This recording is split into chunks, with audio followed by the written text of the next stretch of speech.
Okay, here we go. Well, I'm excited to have with me a good friend, Mike O'Quinn. How are you doing? I'm doing great, Eric, because I get to hang out with you this afternoon. Well, this will be I've been looking fun. forward to this. Yeah, absolutely. Well, we didn't know each other back in our days at Baylor University, but we met each other more recently when you lived in Austin. And before that, you were, along with your wife, in church planning, community development in Southeast Asia, teaming up with some friends of ours that are Mhm. part of an amazing school. And what I wanted to just start with, because a lot of your work has been with people who are not in a post-Christian context, but you said something to me that was really interesting. You said it is much harder to talk about my faith in Austin in a post-Christian context than it was to help people who had no Christian background, maybe coming from a Muslim background, animist background, helping folks with a pre-Christian worldview start looking at and even Yeah, following Jesus. Talk about that for a little bit, if you don't mind. sure. I'd love to. Well, we were in Indonesia for 14 years, which is the world's largest Muslim nation. And it almost felt, honestly, like being back in the 1950s in the US, where everyone was supposed to be religious or wanted to be religious, or there was this feeling like people really want to go to heaven. So as we engaged with Muslims, you're starting with there is a heaven and a hell, and I want to go to heaven. So you're not just this big blob of, whatever religion you found here and there and something from the internet. So and it was amazing. They would follow a script. Like we had this gospel presentation we learned from people who were seeing breakthroughs in Central Java, and even when teams would come over, I would give them this script, and the people on the other end, the Muslim would follow the script, because there's such a common belief system. It would be really would be like going back to 1950s, or like when you're growing up in small town Texas, and there was Yeah. everyone was sort of on the same page in a way. So So it's you're really easy to engage it, and we would just kind of start from there. But you're believe it or not, you're starting with a very similar basis of there is eternity, and I want to please God. So you're starting that foundation. well, and when you say they would follow the script, it's almost, I assume what you're saying is whatever you would say, almost every single person you were talking to responded with the same thing. Yes, we'd say, hey, how do because they'd start off with you know Indonesia, there's a freedom of religion. You can be one of six religions, um, is freedom, that and you have to be on your identity card. So they're most of them are Muslims, and we would say, as I talk anything about faith, oh, Abdullah, what is your, what's your spiritual background? Oh, I'm Muslim. Oh, and they say, oh yeah, but our religions are the same. And they would say, yeah, we all want our sins forgiven by a holy God. How do you do that?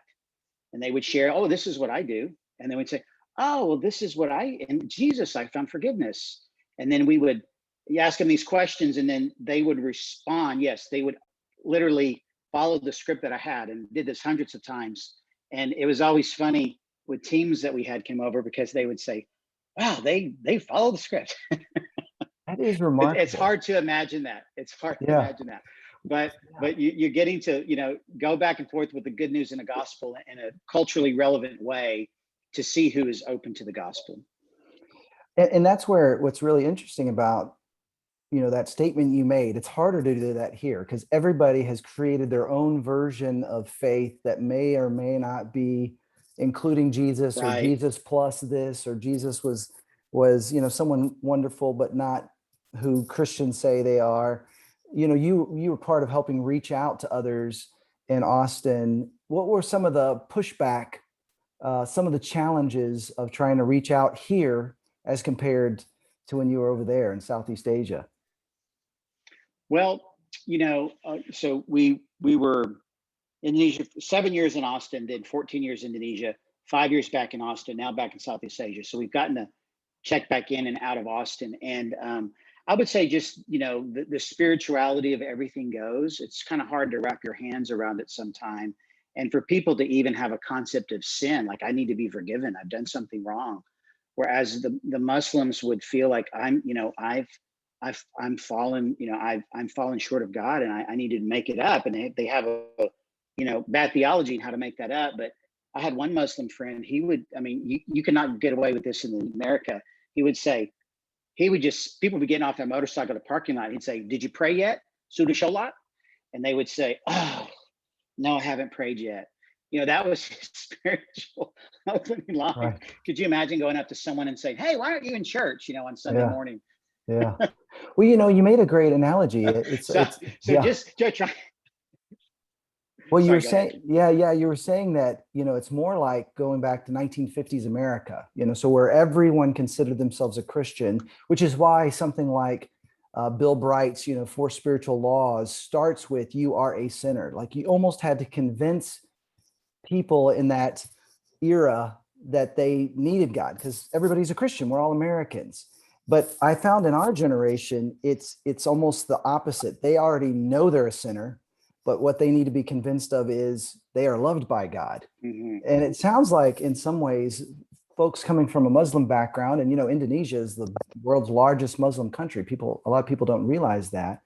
But you're saying that they start from the context of they do know they need God's help, and you're able to offer that help through Jesus in a way that here Jesus, has a whole bunch of different definitions. Yes, I will say that one thing that was similar is that we took some principles we learned in Indonesia and of finding a person of peace, finding a fourth soil person that would be open and trying to influence their friends to follow Jesus. And we did that. I remember doing that some apartments in South Austin and meeting someone. So we were just going door to door, trying to get to know people, trying to start Bible studies in people's apartments in this lower income community. And I remember someone who knew we met, who had gone to Gateway and was like, asking questions of the faith, but they were so right. But I love the church that is out in the highways and byways reaching people, but also the traditional church is drawing people in and discipling. But very much I started thinking in Austin, okay, I need to think, how would a cross-cultural church planner think in Austin? And that is, okay, they're not going to come to my meeting. We actually tried that in Indonesia. We had a cafe, cool movie clips. We would get people to come. They would sort of be interested, but not really for the long haul, until we started looking for people of peace, kind of the Luke chapter 10 model, and then going into houses and starting Bible studies in people's houses. And that's where we started seeing a lot of fruit. So I took that same principle from Indonesia to the US, and we started seeing some mini breakthroughs in some different places. That's great. Well, I'd love to hear some of the stories. I mean, you've shared with me before, but share some of the best kind of stories there in Southeast Asia of just the remarkable ways that God is reaching people. Well, great. Well, what I love about we're Christ ambassadors, and He doesn't just kind of send us out and say, "Good luck, guys," but He is with us. Even in the Great Commission, He said, "I'll be with you always." That's the thing we just kind of zip by in the Great Commission. And all things are from Him, through Him, and to Him in Romans 12. So we're with Christ in mission, not just on mission for Him, away from Him. And so if you have that perspective, then you're in the harvest looking for people that He's drawing to Himself. Jesus said, "No man comes to me unless the Father who sent me and it draws him or enables him." So with that in mind, we started, hey, God's at work in here. We're not begging God to do something He doesn't want to do. There are people. So we started going, instead of just trying to get people to come to our meeting, which is very hard. A Muslim does not want to come to a Sunday morning church. I've tried. It's just really hard. So we started, okay, let's go and just look for where God is at work. And it was so cool to meet so many Muslims who had dreams of Jesus. It just blew my mind. I'd be talking to people and they would say, "Oh yeah, I had this dream and it was very similar. It was always a man with a white robe, a very bright face, a beard, and smiling." And I say, "What did he say?" He didn't say anything. He just smiled at me, or he beckoned me. And I started, it was so fascinating. I started keeping track. And out of the next 100 Muslims that I shared with, I would say about 20 of them had a dream of Jesus or this white being.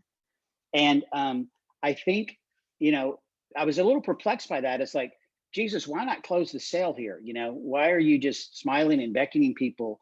And, you know, then I read that we have the ministry of reconciliation, right? In Second Corinthians. It's not, you know, even being in a dream or Jesus appearing, we have that ministry of reconciliation. So I started just being thankful that it helped us find people who were open, and they didn't always say yes to Jesus, but as we would, you know, it was sort of my go-to evangelism pickup line. Before we did the other script I told you about, we'd be like, hey, have you ever had a dream of a man in a white robe? Very strange question to ask. And when they would say, you know, I had one guy say, I had that dream 3 times. Yeah, like, Wow. who is that? And then say, you just open up Revelations, like, well, here he is. He loves you. You know, God is a gift to the whole world. One man who came to faith, and I'll tell you his story a little bit. Afterwards, he had this really stunning revelation, and we were going to have this training with Muslim background believers and Christian background believers together, how those two subcultures in Indonesia would mix. And he said, you know what? Jesus didn't just come for Muslims. He came for all religions. So basically, yeah, let the Christians come to this. Wow, It's that's like, yeah, awesome. yeah, all religions. It's not just for Muslims. You know, in his mind, like Jesus came for Muslims. And then he kind of thought, Wow. yeah, you know, other religions too. Okay, so then I'll tell you 2 stories, and you got me on my storytelling mode here, so you I might love have it. to No, no, go hit the for it. timeout button here. So me and a buddy are going in these slums, and again, we're learning these principles from this team in Central Java that's having breakthrough, and we're saying, let's give it a shot. What we're doing is not working. You know, we're beating our head against the wall, and so let's try something new. So I had another teammate who wanted to do some ministry down in the slums with this community of people who were trash diggers. They were kind of like door to door trash diggers. They go through, dig through garbage, looking for what they could sell, glass or whatever, and they bring it back to this little shanty town. And in their houses, they fill their houses like dirt floor shacks with the garbage that they want. Like one will be like water bottles to the ceiling and everything. So polluted river behind it. You just get the picture. So we go, me and my buddy go, and we're kind of sharing. And there's a guy who seems interested, and I'll call him Pre. And then there's another guy, Poro, who is not interested. So one is interested, one is not interested. Okay, so sharing, and the guy who's not interested, it just kind of gets in my face. He's really obnoxious, and he's kind of in a typical Muslim objections and like, kind of, what are you doing here? Why are you trying to Christianize us? And so it's like, oh, dang it. So, but this other guy's really open. But if I could come back to the open guy, then maybe the closed guy's not going to be there. Okay. So another buddy of mine, a week later, get on our motorcycles, go out same place. I'm driving, and it's like, oh crud, here's the closed guy again. And so kind of smile, but we meet with the open guy, and we're in his little set the scene here, his little shack, and the walls are just discarded canvas boards that he found on the side of the road, dirt floor. There's one little light bulb hanging from a wire overhead. And it's so awesome, Eric. You'd love this. I know you have a heart for the lost so much, but we're reading the story of the prodigal son and over this little light, and his eyes are just like lighting up. He's never heard the story of grace before, the prodigal son, and his heart is just so open. So I'm just so excited. Well, leave his house, closed guy, kind of scowling at me. Well, I leave, and then I realized, okay, if I go back, they're going to think I'm here. Typically, they would think I'm giving money to Christianize people. So better for my Indonesia partner to go. My Indonesia partner goes, starts discipling open guy. Well, closed guy is listening in, and his heart is being transformed. He's sitting outside the window during Bible study time. They don't have glass windows. It's just kind of openings, you know, and God starts touching his heart. Well, this guy, closed guy, now becomes super open guy. He gets freed of a demon. It's a long, crazy story that your listeners probably won't believe, but just crazy stuff coming out of his skin. And, you know, there's a lot of occultism in Indonesia. So uh, he he is so excited about Jesus. He casts a demon out of his daughter. Stuff comes out of her skin, little amulets that the witch doctor had put in. And he is so bold. He's going on now in his little door-to-door trash collecting business. He is like sharing the gospel, started dozens of groups of people. And he's like, you can kill me. I don't, Jesus, there's no power greater than Jesus. Look at me. I'm free from my sin. And God's given me a future. And we felt so bad for the guy. He was literally dirt poor. I mean, he had, his family is living in squalor. And we tried to help him. We thought, well, let's give him some money. We got to be real careful with dependence on foreign money. So let's buy him a noodle cart, and this he could go door to door, make a little better money. And then he goes, you know what? If I sold noodles, I'd have to wake up early, make the noodles. I'd go slower. I think for the sake of the gospel, it's better for me to stay a trash digger. Wow, that's Praise God. remarkable. Then the slumlord comes down on him. They have a confrontation. They burn his Bible. They urinate on the ashes. They say anyone who follows him or studies the Bible, you're going to get kicked out. And he just kept going strong. Wow. And we were amazed. So we were like, wow, there are people who God has readied, and they can become people of peace, or the fourth soil to see a 30, 60, 100-fold. So you got me in storytelling mode, Eric. I love it. You're a great storyteller. Tell us that other one. I want to hear it. Okay.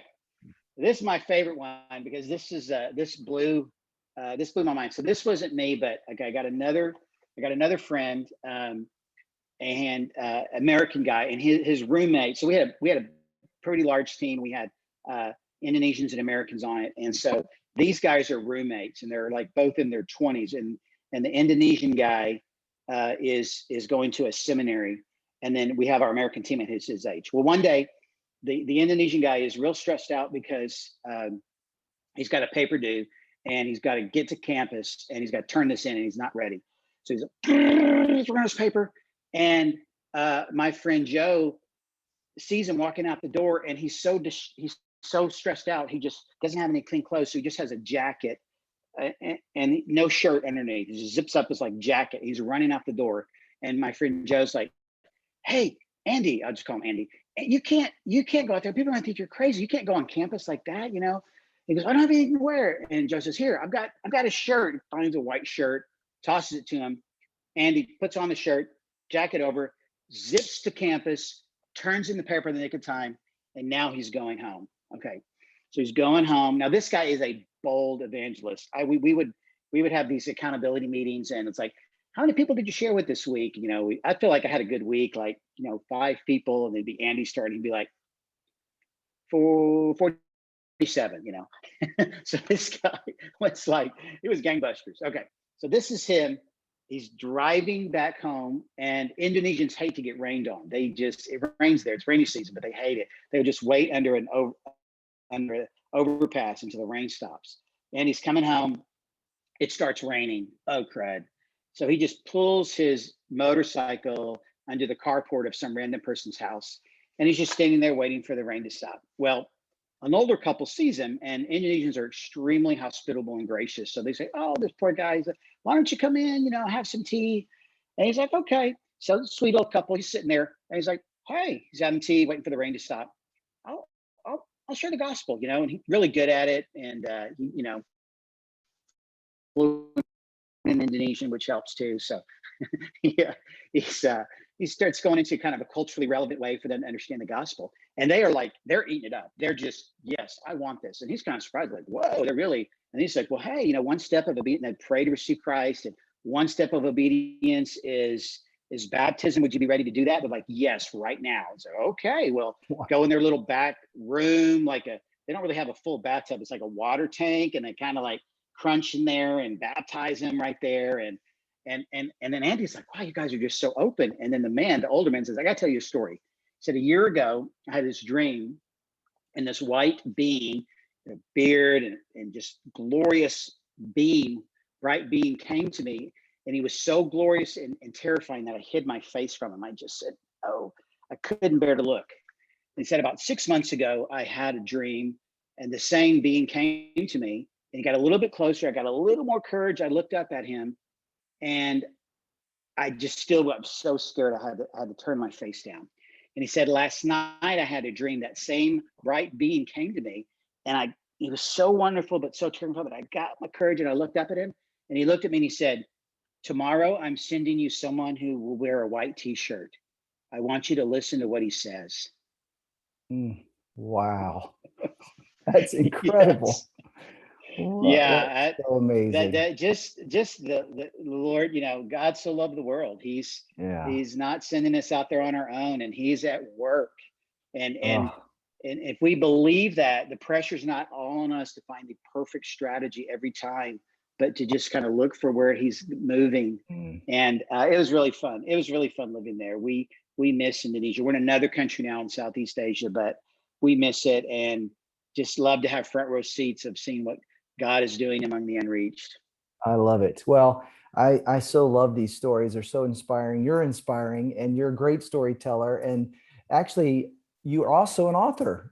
Speaking of being a storyteller, your newest book, Unearthing Heaven. In fact, you can find out more at unearthingheaven.com. You also have Java Wake and Growing Desperate.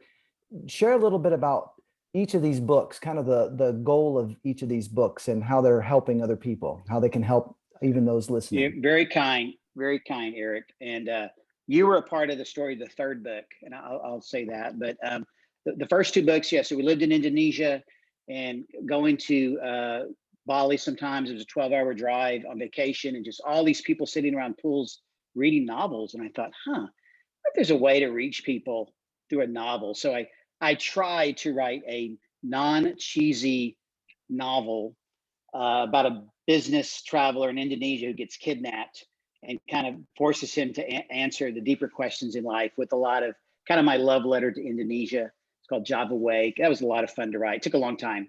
Second Awesome. book is about growing desperate, about God meeting us in the broken places of our life.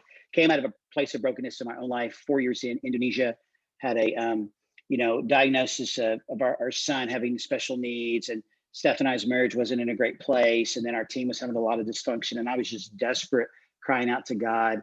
So Mm. that book came out of a very David Psalms kind of a place of desperation, and then different categories of desperation, and how God Mm. meets us, not only meets us, but sends into a world of desperate people. Mm. So the third book, you're part of this story.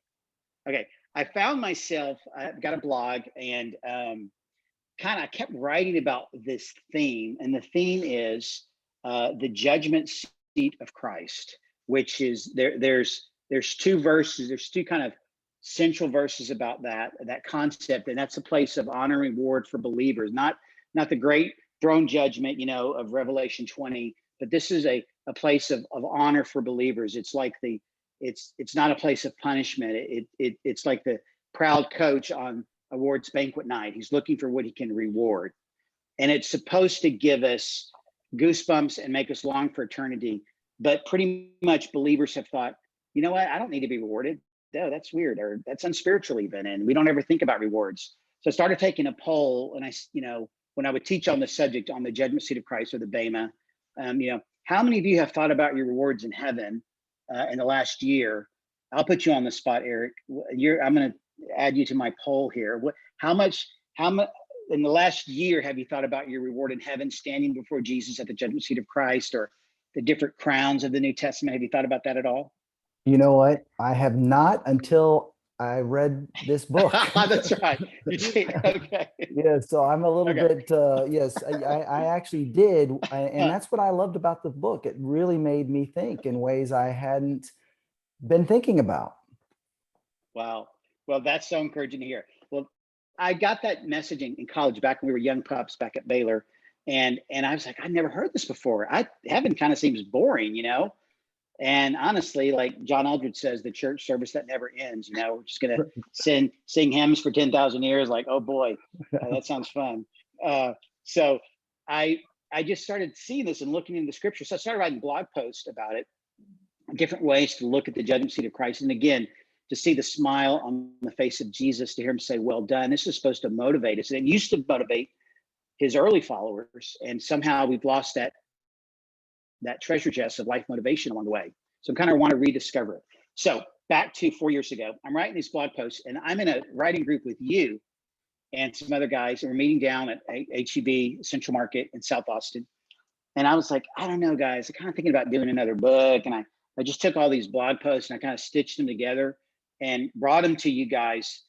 And you were so encouraging. You said, yeah, Mike, you should go for this, you know? And I was like, okay. You know, and you definitely have that gift of encouragement on your life, Eric. I know so many people say that about you. And so I said, okay, I'm going to start working on it. So then this is 4 years ago.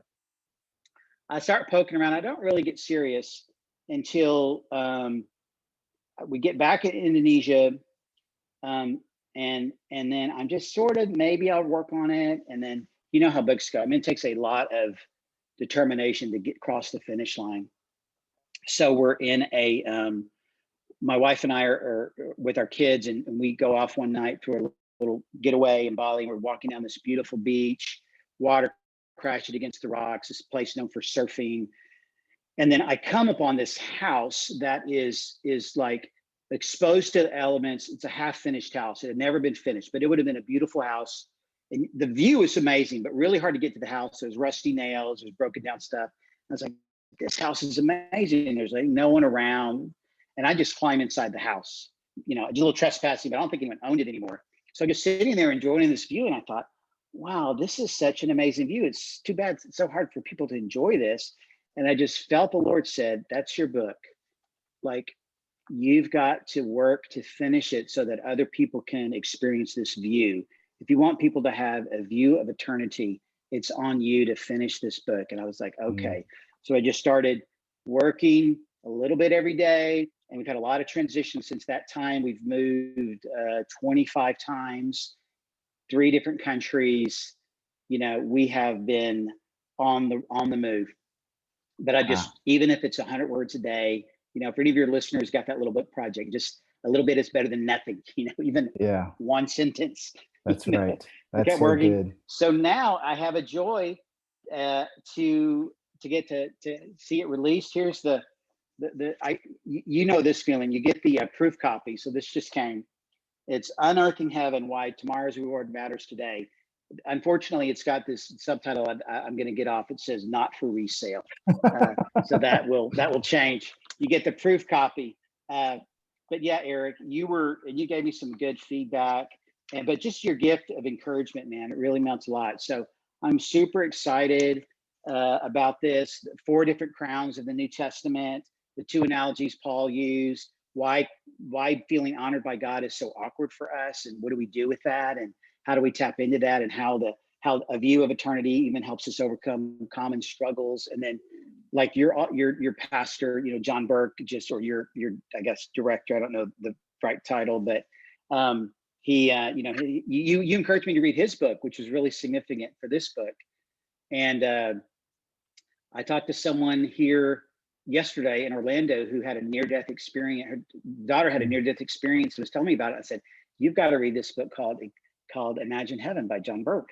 Wow, that's great. And she was crying, and it was powerful. Anyway, wow. So I'm grateful for that book recommendation and your encouragement. And at the very beginning of this journey, almost 4 years ago, you saying, "Hey, Mike, go for it." So thank you, brother. So great. That is good. Well, that group was very encouraging, and I loved how you pulled us together. Really, you were the ones that you were the one that actually encouraged us to meet up and spur each other on. Unearthingheaven.com. Check it out. I'm really excited about this, Mike. Keep up the great work. Thanks for the stories. Thanks for inspiring us. And just, again, thanks for your time today. Thank you, Eric. So appreciate you.